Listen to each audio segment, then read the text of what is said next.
नमस्कार फ्रेंड्स। तो कैसे हैं आप सब। आज की इस वीडियो में हम जो डेली करंट अफेयर की सीरीज़ लेकर आते हैं, उस डेली करंट अफेयर की सीरीज़ में हम 26 और 27 जनवरी 2023 से रिलेटेड जो भी इम्पोर्टेंट क्वेश्चंस बन सकते हैं वो हम लोग डिस्कस करेंगे। लास्ट डे की हम करंट अफेयर नहीं लेके के आ पाए थे। एक्चुअली क्या है कि मैं थोड़ा ट्रैवल कर रहा था। एक्चुअली मैं अपने होम टाउन आया हूँ, जिस वजह से आपको ये भी दिख रहा होगा वीडियो जो मैं बना रहा हूँ। ये एक्चुअली मैं अपने टैब से ही, मोबाइल से ही वीडियो बना रहा हूँ, ठीक है। तो इस वजह से थोड़ा इशू होगा, बट आपको कोई इशू नहीं होगा, ध्यान रखना। मैं वीडियो साथ के साथ अपडेट करता रहूँगा, तो आप उससे रीड कर लीजिएगा, कोई दिक्कत नहीं आने वाली है, ठीक है। आज हम इस डेली करंट अफेयर की सीरीज़ में 26 और 27 जनवरी 2023 से रिलेटेड जितने भी इंपॉर्टेंट क्वेश्चंस बन सकते हैं वो क्वेश्चंस हम लोग कवर अप करने जाएंगे, ठीक है। जैसा कि आपको मालूम है, मेरा जो यूट्यूब चैनल है वो एग्ज़ाम नीति बाय राहुल सर के नाम से है, और मेरा टेलीग्राम चैनल एग्ज़ाम नीति के नाम से है। तो आप मुझे टेलीग्राम पे भी ज्वाइन कर सकते हैं। यूट्यूब चैनल को तो आप सब्सक्राइब कर ही लेना, ठीक है। बिना किसी देरी के हम लोग स्टार्ट करते हैं। सबसे पहला क्वेश्चन, तो आप ध्यान रखना, 26 जनवरी 2023 के गणतंत्र दिवस समारोह में मुख्य अतिथि के रूप में कौन यहाँ पे आए थे। तो बेसिकली आप ध्यान रखना, अगर हम लोग बात करें, ये जैसा कि आप देख ही पा रहे हैं, ये इमेज जो है वो मिस्र के राष्ट्रपति की है। तो मिस्र के राष्ट्रपति भारत के चीफ गेस्ट थे as an Republic Day of 26 Jan 2023, ठीक है।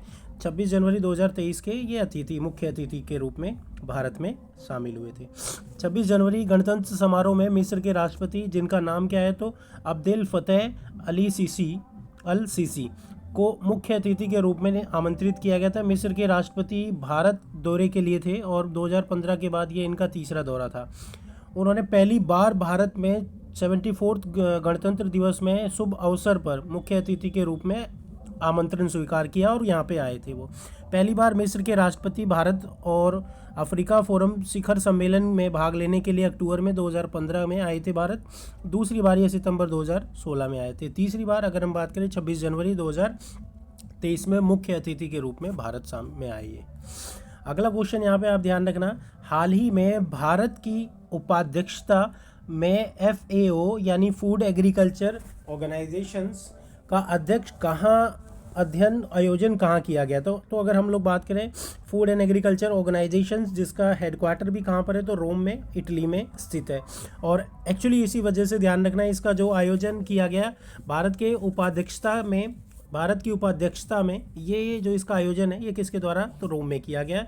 ये यूनाइटेड नेशंस के द्वारा बनाया गया एक ऑर्गेनाइजेशन है। अगर हम लोग खाद्य कृषि संगठन या फूड एग्रीकल्चर एंड ऑर्गेनाइजेशंस की बात करें, तो इसकी स्थापना 1945 में हुई थी, अक्टूबर 1945 में।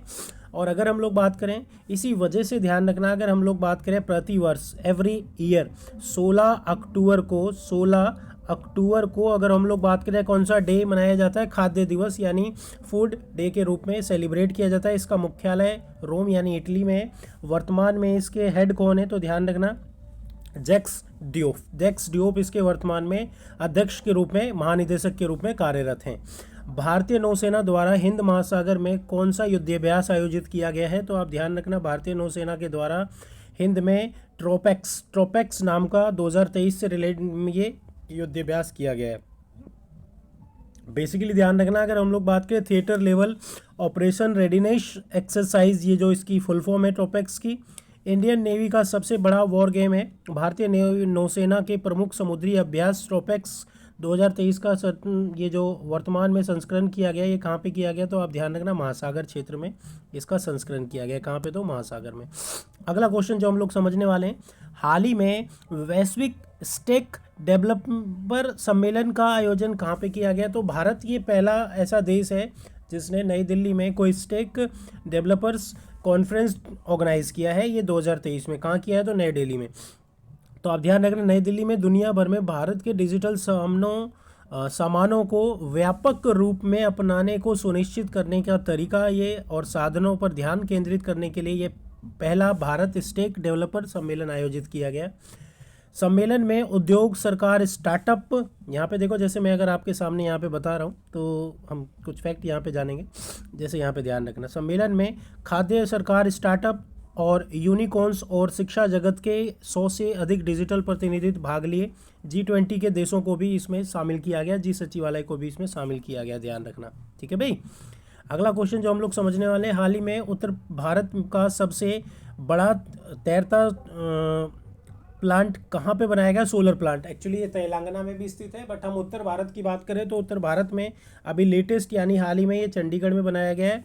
और अगर हम लोग बात करें तो बेसिकली ये तैरता हुआ बनाया गया है। इसमें बेसिकली ये पानी पे है और उसमें ये जो बिजली वगैरह प्रोवाइड करेगा, ये समझ लो।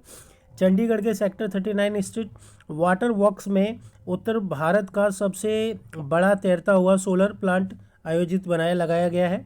इसमें 2 मेगा वॉट पावर क्षमता वाले सोलर प्लांट का उद्घाटन समारोह चंडीगढ़ में प्रशासक बलवारी लाल पुरोहित ने किया। इसके अलावा उन्होंने आज धनसा लेक में 500 मेगावाट की जो बिजली होगी इससे प्रोवाइड की जाएगी सोलर प्लांट से। ठीक है भाई, उत्तर भारत में सबसे बड़ा।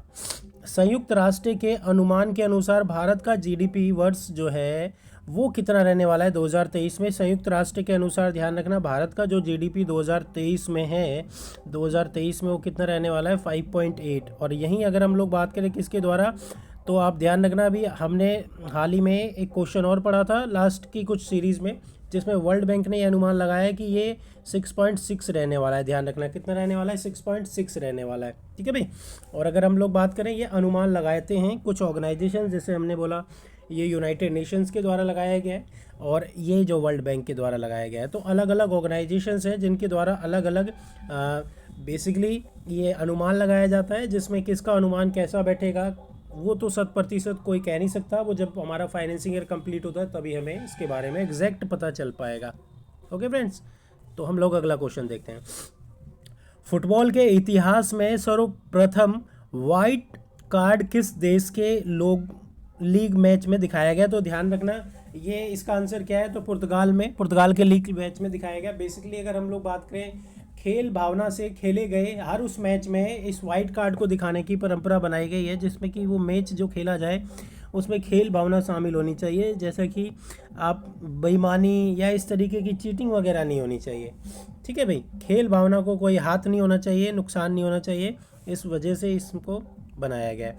तो आप समझना, यह सफ़ेद कार्ड पुर्तगाल के क्लब बेनफिका और स्पोर्टिंग लिस्बन के बीच महिला कप के क्वार्टर फाइनल मैच के दौरान दिखाया गया था। पुर्तगाल की national plan for ethics in sports की एक नई पहल है। इसके अनुसार जब भी दो टीमें आपस में खेल भावना के साथ खेलेगी तब रेफरी वाइट कार्ड दिखाएगा। और ये बहुत अहम भी है, जिससे कि आने वाले जितने भी मैचेस हैं उसमें कोई किसी की ऊपर अपनी भड़ास ना निकाले, वो बस सिर्फ खेल भावना से खेल को खेले, और ऐसा ही होना भी चाहिए।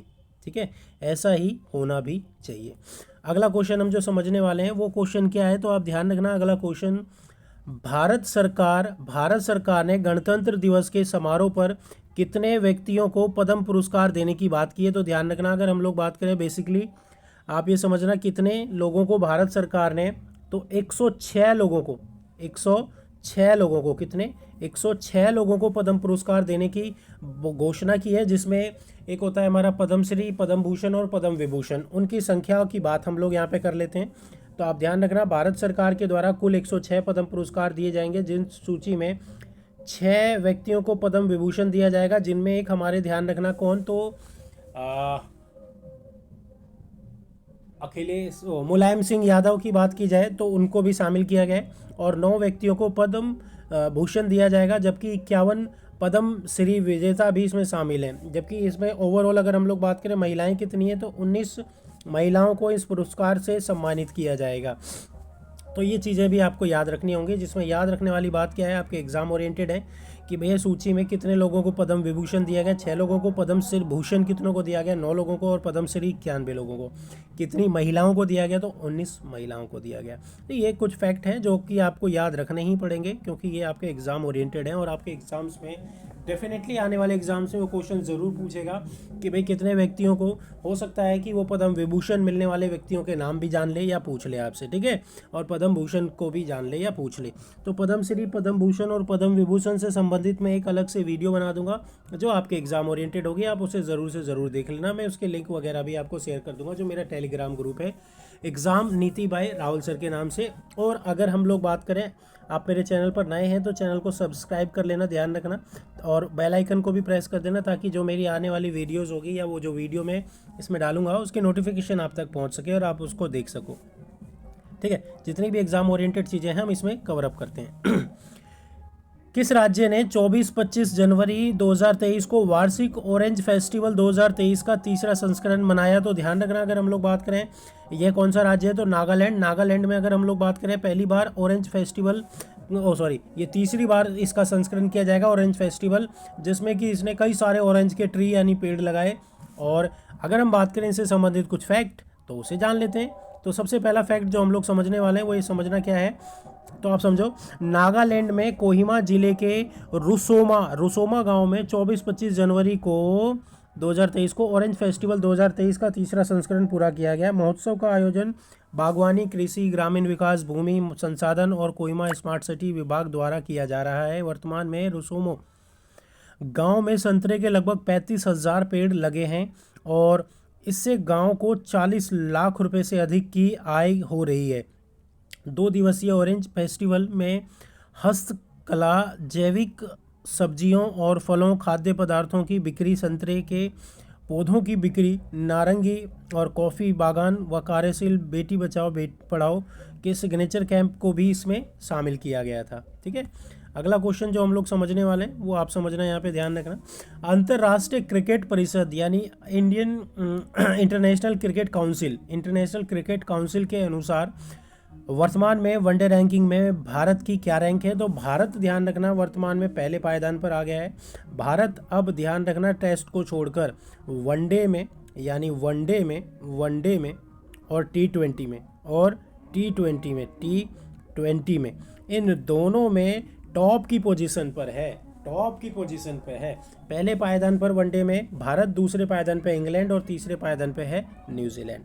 अगर हम लोग बात करें, भारत 114 पॉइंट के साथ पहले पायदान पर है। 113 पॉइंट के बाद ध्यान रखना, अगर हम लोग बात करें इंग्लैंड दूसरे और तीसरे पायदान पे 111 पॉइंट के साथ न्यूजीलैंड। पाकिस्तान खिसक कर चौथे पायदान पे पहुंच गए। इंदौर के हॉलोवर में अगर हम लोग बात करें, ये सारी चीज़ें मैं आपको अभी बता ही चुका हूँ, समझा ही चुका हूँ। भारत इस रैंकिंग में टॉप की पोजीशन पे आ चुका है और इसके साथ ही इंग्लैंड और न्यूजीलैंड दोनों देशों को इसने पछाड़ दिया है। जबकि दूसरे स्थान पर अभी मैंने बताया, रैंकिंग की भी मैं बता देता हूँ। 114 यहाँ पे ध्यान रखना, बेसिकली वो पॉइंट है, और उनके इंग्लैंड के 113 और अगर हम बात करें न्यूजीलैंड के 111। ठीक है, तो ये थे हमारे आज के सेशंस, आज की क्लास में कुछ इंपॉर्टेंट क्वेश्चंस जो कि आपके एग्ज़ाम ओरिएंटेड थे। और अगर हम लोग बात करें, हमने 26 और 27 से रिलेटेड जितने भी इंपॉर्टेंट क्वेश्चंस बन सकते थे उन्हें इस सीरीज़ में हमने डिस्कस कर लिया। ठीक है, तो ये जो हम लोग लाइव सेशंस लेकर आए, इसे आप ज़रूर अटेंड करना, अपने जितने भी फ्रेंड सर्कल्स हैं उसके साथ इसे शेयर करना, क्योंकि कम से कम क्वेश्चन और ज़्यादा से ज़्यादा ज्ञान देने की कोशिश में मैं लगा रहता हूँ। ठीक है, आप मेरे इस चैनल पर नए हैं तो जाने से पहले इसे सब्सक्राइब ज़रूर कर लेना और आप इसे लाइक और शेयर करना बिल्कुल मत भूलना। Okay friends, bye bye. Next video में हम बहुत जल्दी मिलेंगे आपके साथ ऐसे ही कुछ